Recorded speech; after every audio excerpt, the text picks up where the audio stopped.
I just bought this. It's a Boss BE5M programmable multiple effects unit, and I bought it off Reverb.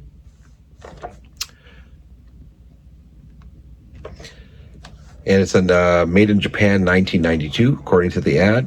But it just got delivered today. Plugged it into an amp, sounded great.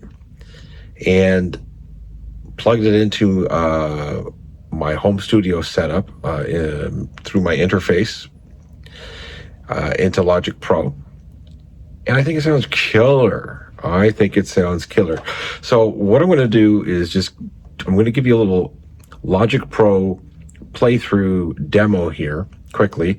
And I was using one of the Logic Pro's Marshall Plexi amp and cab models.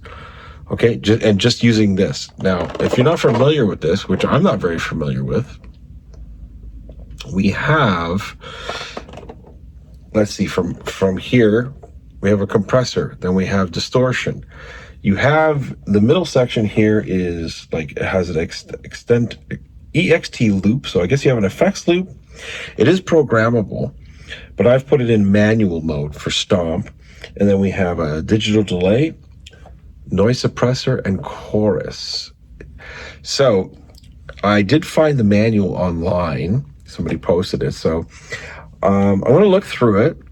We're going to do another video on this too, because we're going to do a live test with real band format and an amp. So let's consider this part one. But I did do some noodling, just a minute of noodling with this, like I said, in a home studio setup, Logic Pro. And I believe, I guess there's some digital functionality. But I think this is, dare I say, an analog, more of an analog circuit type of unit, because we're talking 1992. And it's great. It's great. It sounds great. It sounds warm, and there's no menus to dive through. So is this good in 2025? So far, so good. If you like those old school tones and you don't want a menu dive. Now, some of these, the little pedals here, I don't want to say they stick, but it takes a couple of presses sometimes to press them on, but maybe that's just because I have it on my desktop and I'm pressing it with my hand. I haven't tested it really fully on the floor, like using it as a real stomp board.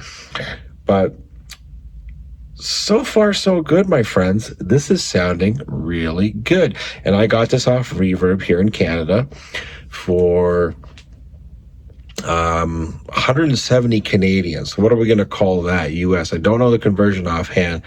Maybe 115, 120, something like that. But for just over $100, and it's in decent condition. And I was just looking at the back here to see if it's battery powered. It does not look like it, and that's okay.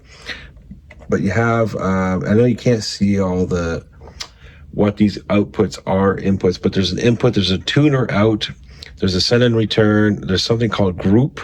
You have your two outputs, mono, stereo, phones, which I believe is the 3.5 millimeters, and power. But anyways, I was impressed when I briefly put it through my amp. I am in a condo, so amp usage is at a premium here to crank things at certain times of the day, and it is the evening. So I decided, like I said, put it in Logic Pro, and it's sounding good. So with, as they say, without further ado, here are some sound clips. So let me know what you think. Is this thing worthy? Something like this worthy to use in 2025?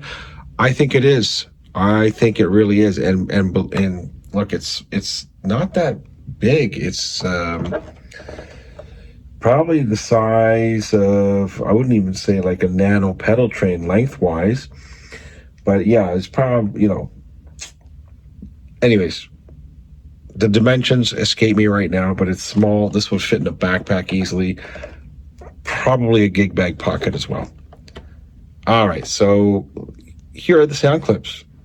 Let me know what you think. Drop a comment, leave the video a like if you like it, subscribe, all that good jazz. But I want to hear what you think. Let me know.